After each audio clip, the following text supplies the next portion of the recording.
Serina Silalahi, mahasiswi program studi manajemen bisnis Politeknik Negeri Medan. Di video ini, saya ingin memberitahukan cara melakukan analisis faktor atau tutorial melakukan analisis faktor dengan menggunakan aplikasi SPSS. Aplikasi SPSS yang saya gunakan yaitu aplikasi SPSS versi 22. Sebelum masuk ke tutorialnya, ada baiknya kita melihat teori analisis faktor terlebih dahulu. Analisis faktor adalah salah satu teknik statistika yang dapat digunakan untuk memberikan deskripsi secara relatif sederhana melalui reduksi sejumlah variabel atau peubah yang disebut faktor. Analisis faktor adalah prosedur untuk mengidentifikasi variabel berdasarkan kemiripannya. Kemiripan tersebut ditunjukkan dengan nilai korelasi yang tinggi. Item-item yang memiliki nilai korelasi yang tinggi akan membentuk satu kerumunan faktor. Prinsip dasar dalam analisis faktor adalah menyederhanakan deskripsi tentang data dengan mengurangi jumlah variabel atau dimensinya. Hasil outputnya dapat digunakan untuk membedakan komponen atau variabel mana yang menjadi prioritas berdasarkan pemeringkatan. Sebelum melakukan analisis faktor, terdapat 3 asumsi yang harus dipenuhi. Yang pertama, data masing-masing variabel yang diteliti harus berdistribusi normal.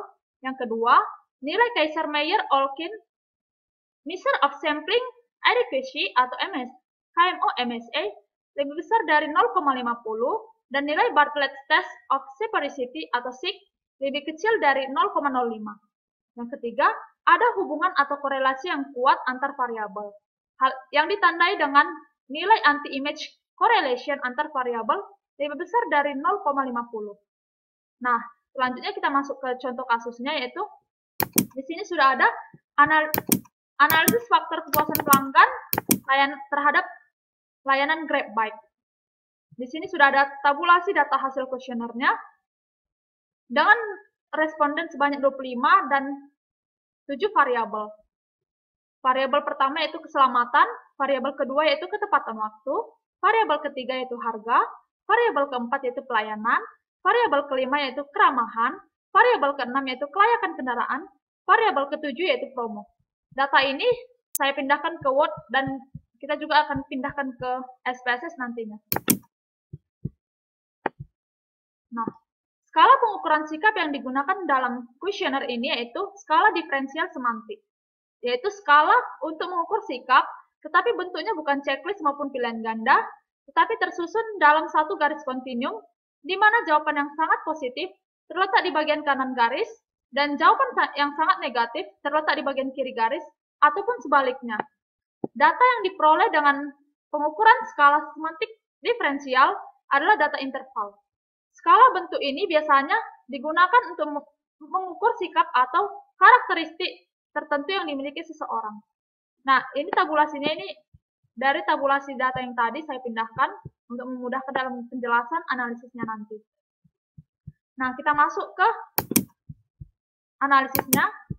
Kita pindahkan dulu. Datanya hanya angkanya saja. Kita copy ke SPSS. Nah, kita copy-nya di data view. Nah, tampilannya akan seperti ini.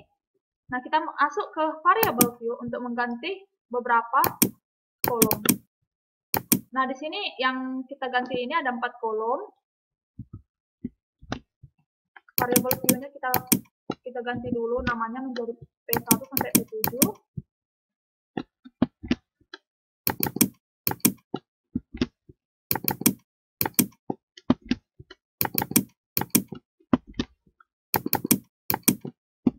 Nah, selanjutnya yang harus kita ganti yaitu kolom desimal, karena kita nggak menggunakan desimal di datanya.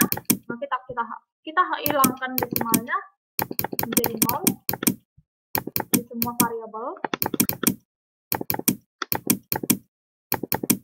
Nah, selanjutnya kolom yang harus kita ubah itu kolom label. Yang pertama itu kita buat keselamatan. Selanjutnya ada yaitu ketepatan waktu. Selanjutnya ada harga. Selanjutnya ada pelayanan. Selanjutnya ada P5 yaitu keramahan. P6 yaitu kelayakan kendaraan. Dan P7 yaitu promo. Selanjutnya yang harus kita ubah yaitu kolom measure-nya kita ganti menjadi scale semua.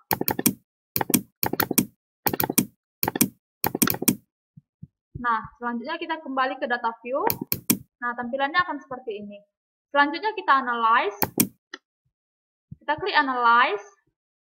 Dimension reduction. Lalu pilih faktor. Lalu kita pindahkan semua variabelnya ini ke kolom variables. Pindahinnya bisa satu-satu maupun sekali semua dengan cara di blok, pindahkan. Lalu pilih atau klik pada descriptive. Di sini yang harus tercentang yaitu initial solution, anti-image, QMO, and Bartlett test of separity. Lalu kita klik continue. Lalu kita klik extraction. Di sini yang harus dipilih yaitu correlation matrix, unrotated factor solution, free plot, dan based on eigenvalue. Lalu kita klik continue, lalu masuk ke rotation. Di sini yang kita pilih yaitu varimax, lalu dan rotated solution. Lalu kita klik continue, lalu kita masuk ke scores, lalu kita klik atau kita centang save as variables. Lalu di sini ada terpilih langsung otomatis regression. Lalu kita klik continue. Nah, selanjutnya kita klik OK. Nah, akan muncul outputnya. Di outputnya ini terdapat 8 tabel. Yang pertama KMO and Bartlett test. Yang kedua anti-image matrix. Yang ketiga communalities. Output yang keempat total variance explained. Yang kelima script plot. Output yang keenam component matrix. Output yang ketujuh rotated component matrix, output yang kedelapan atau output yang terakhir yaitu component transformation matrix. Nah, yang pertama ini tabel KMO and Bartlett test. Nilai berdasarkan yang telah kita. Nah, di sini saya telah memindahkannya. Yang pertama KMO and Bartlett test. Kesimpulan tentang layak tidaknya suatu analisis faktor dilakukan akan dinyatakan secara statistik sah dengan menggunakan uji Kaiser-Meyer-Olkin atau KMO, Measure of Adequacy atau MSA, atau KMO MSA, dan Bartlett Test of Separity atau SIG. KMO MSA merupakan nilai uji yang nilainya dalam rentang 0 sampai 1. Yang mempertanyakan kelayakan analisis faktor. Apabila indeks tinggi atau rentang di atas 0,50, maka analisis faktor yang layak dilakukan ke tahap selanjutnya. Namun, jika nilai KMO and Bartlett test kurang dari 0,50 dan 0,05, analisis faktor tidak layak dilakukan. Bartlett test merupakan tes statistik untuk menguji apakah variabel-variabel yang dilibatkan benar berkorelasi atau tidak. Hipotesisnya yaitu yang pertama, hipotesis 0 tidak ada korelasi antar variabel. Hipotesis alternatifnya ada korelasi antar variabel. Nilai Bartlett test dilakukan dengan pendekatan chi-square. Nah, ini tadi data yang telah saya pindahkan, output yang telah saya pindahkan. Dari output data yang telah dianalisis, diketahui nilai KMO MSE-nya yaitu 0,74, ini 0,74. Nah, karena nilai KMO MSE data yang dianalisis yaitu 0,744 lebih besar dari 0,50 dan nilai Bartlett test of separity atau SIG-nya yaitu ini 0,000 lebih kecil dari 0,05, maka syarat untuk melakukan analisis faktor telah terpenuhi. Artinya, analisis faktor dalam penelitian ini dapat dilanjutkan ke tahap selanjutnya. Nah, yang kedua itu tabel yang kedua yaitu tabel anti-image matrix. Di sini ada anti-image covariance dan anti-image correlation. Karena kita tadi memilih correlation, maka yang akan kita bahas yaitu, yang akan kita lihat yaitu anti-image correlation-nya. Nah, kita masuk ke penjelasannya. Anti-image matrix digunakan untuk mengetahui dan menentukan variabel mana saja yang layak dipakai dalam analisis faktor.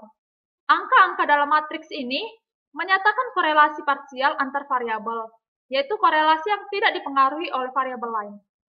Persyaratan yang harus dipenuhi dalam analisis faktor, yaitu nilai MSA atau MSA-nya, setiap variabel harus di atas 0,50. Jika ada variabel yang memiliki nilai MSA di bawah atau lebih kecil dari 0,50, maka variabel tersebut dihilangkan. Ini tadi hasil yang udah outputnya yang telah dianalisis, kita telah pindahkan ke Word. Nah, kita baca di sini ada keterangannya. A itu atau kode A itu adalah measures of sampling adequacy atau MSA-nya. Jadi yang digunakan itu yang ada kode A-nya, yaitu ini nilai untuk keselamatan yaitu 0,8. Nilai MSA untuk keselamatan yaitu 0,808. Nilai MSA untuk ketepatan waktu yaitu 0,786. Nilai MSA untuk harga yaitu 0,662. Nilai MSA untuk variabel pelayanan yaitu 0,744. Nilai MSA untuk variabel keramahan yaitu 0,725. Nilai MSA untuk variabel kelayakan kendaraan yaitu 0,724. Dan nilai MSA untuk variabel promo yaitu 0,776. Nah, karena nilai MSA untuk semua variabel yang dianalisis lebih besar dari 0,50, maka syarat untuk melakukan analisis faktor telah terpenuhi. Artinya, analisis faktor dapat dilanjutkan ke tahap selanjutnya. Nah, kita masuk ke output yang ketiga, yaitu output communalities. Sini juga saya telah pindahkan datanya, atau telah pindahkan outputnya ke sini. Tabel communalities menunjukkan nilai variabel yang diteliti, apakah mampu menjelaskan faktor atau tidak. Variabel dianggap mampu menjelaskan jika nilai extraction lebih besar dari 0,50. Nah, ini tadi outputnya. Dari output data yang telah dianalisis, dapat diketahui bahwa nilai extraction semua variabel di atas 0,50. Nah, ini kan untuk nilai extraction untuk keselamatan 0,593, nilai extraction untuk ketepatan waktu 0,851. Dari sini kita dapat melihat semuanya bahwa nilai extraction untuk semua variabel di atas 0,50. Maka dapat disimpulkan bahwa semua variabel yang dapat digunakan untuk menjelaskan faktor. Nah, yang keempat yaitu total variance explain. Output yang keempat yaitu total explain. Di sini saya telah memindahkannya. Total variance explain menunjukkan nilai masing-masing variabel yang dianalisis. Data yang dianalisis menggunakan 7 variabel atau komponen.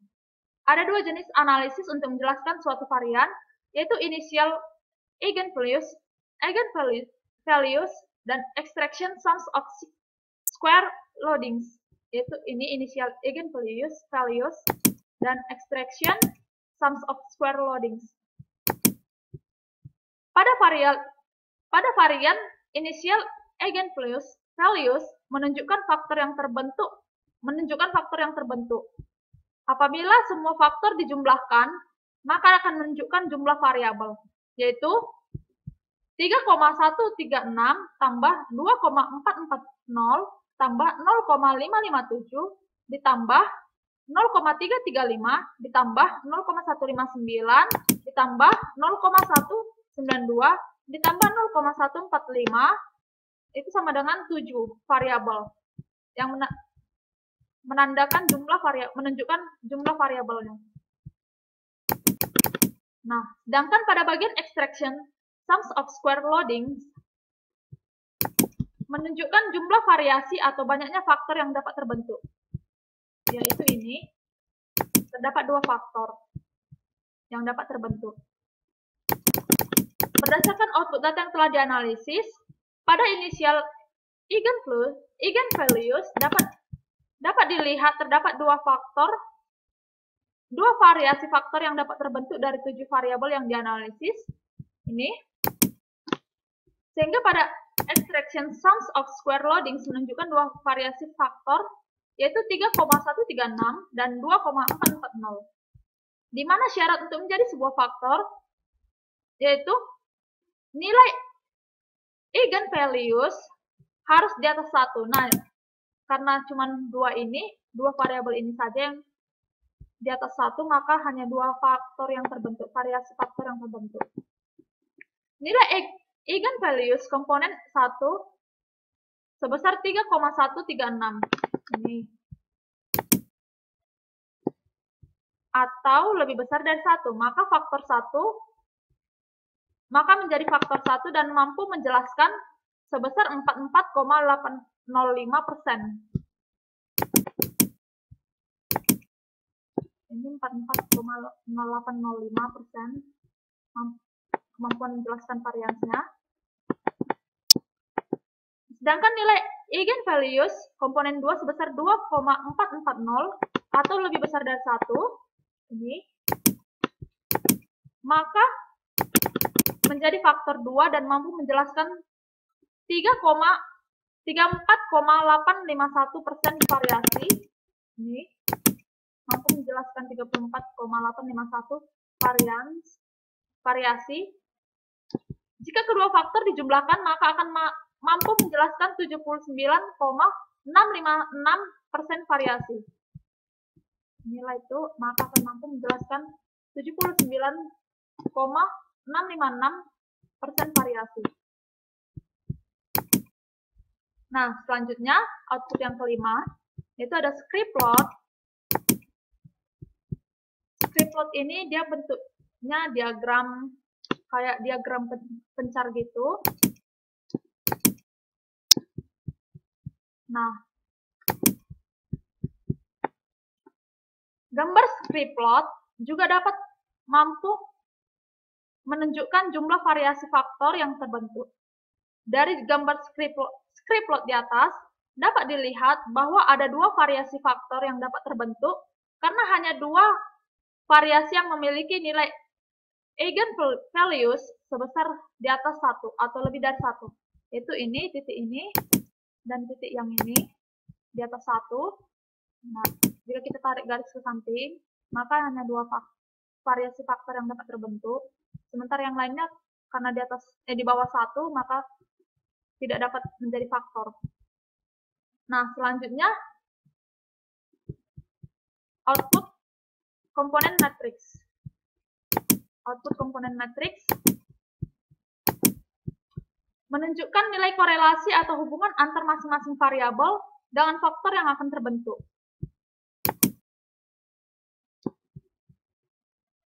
Dari output data yang telah dianalisis di atas, dapat dilihat nilai korelasi variabel keselamatan dengan faktor 1 adalah sebesar 0,691. Ini nilai korelasinya, korelasi antara variabel keselamatan terhadap faktor 1 sebesar 0,691 dan korelasi variabel keselamatan terhadap atau dengan variabel faktor kedua yaitu sebesar 0,340 dan sementara korelasi antar variabel ketepatan waktu dengan faktor 1 adalah sebesar 0,901 dan korelasi antara variabel ketepatan waktu dengan faktor 2 yaitu sebesar 0,197.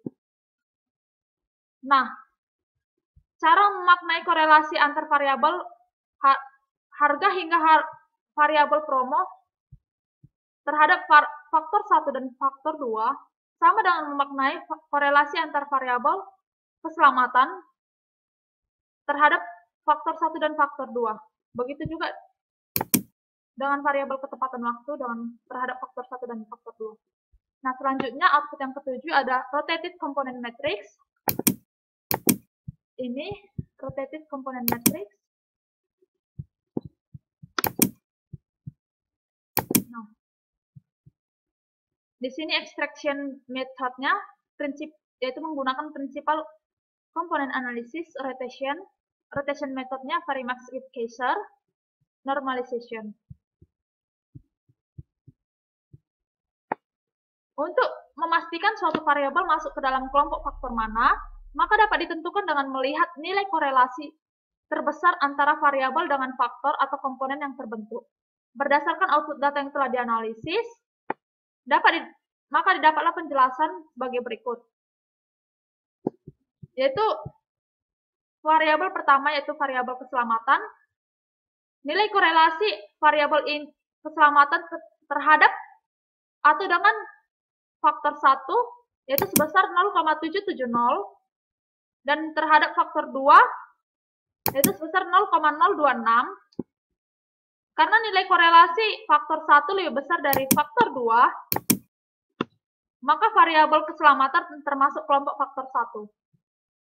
Variabel ketepatan waktu, nilai korelasi variabel ketepatan waktunya waktu dengan variabel 1 yaitu 0,902, sedangkan untuk dengan korelasi dengan faktor 2 yaitu min 0,192.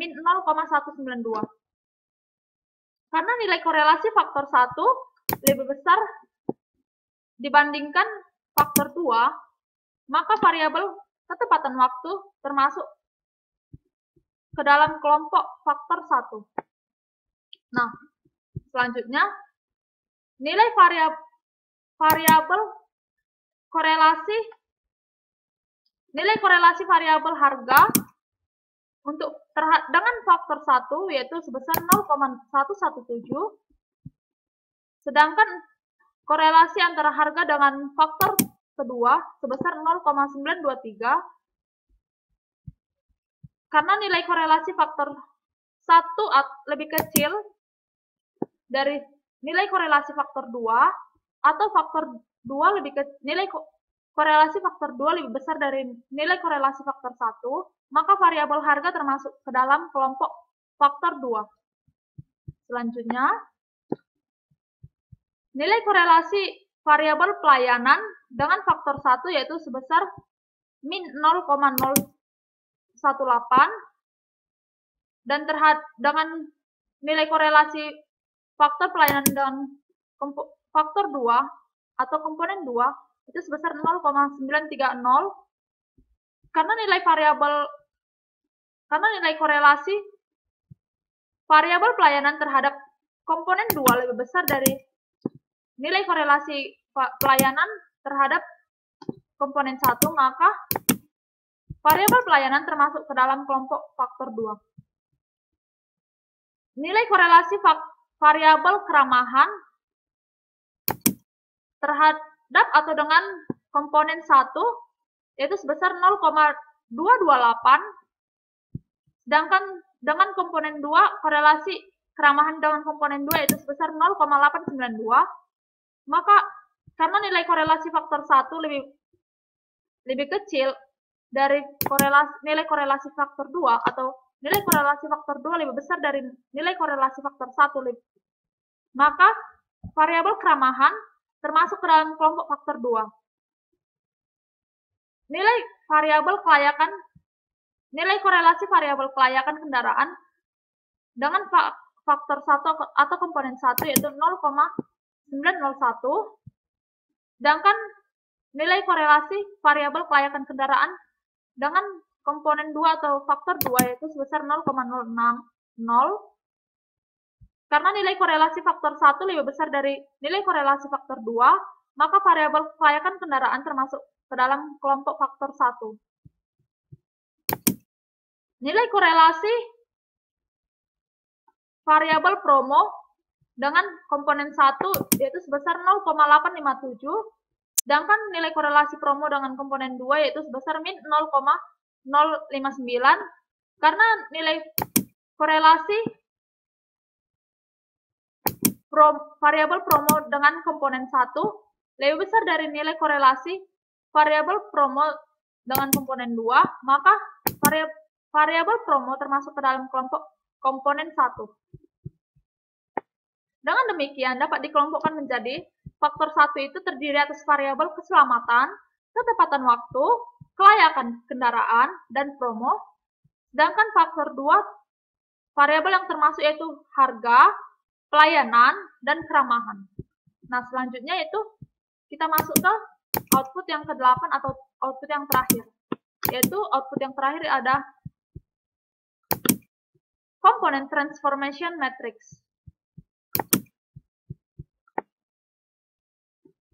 Komponen transformation matrix menunjukkan bahwa pada komponen 1, nilai korelasinya adalah sebesar 0,911, di mana lebih besar dari 0,50, dan komponen 2, nilai korelasinya sebesar 0,911, karena lebih besar dari 0,50. Karena nilai korelasi semua komponen lebih besar dari 0,50, maka kedua faktor yang terbentuk dapat disimpulkan untuk layak untuk merangkum ketujuh variabel yang dianalisis. Nah, itu menentukannya itu dilihat dengan cara mana nilai korelasinya yang paling tinggi, itu yang diambil. Dan pada tampilan data view akan muncul variabel baru dengan nama fact 1 dan fact 2, yang mana merupakan faktor skor dari faktor 1 dan faktor 2. Nah, kita kembali ke data view. Nah, inilah akan muncul tambahannya, kolom tambahan, yang mana ini merupakan faktor skor dari faktor 1 dan faktor 2. Demikianlah penjelasan saya. Saya harap teman-teman dapat mengertinya, dan semoga ilmu ini dapat bermanfaat bagi teman-teman sekalian. Terima kasih telah mendengarkan.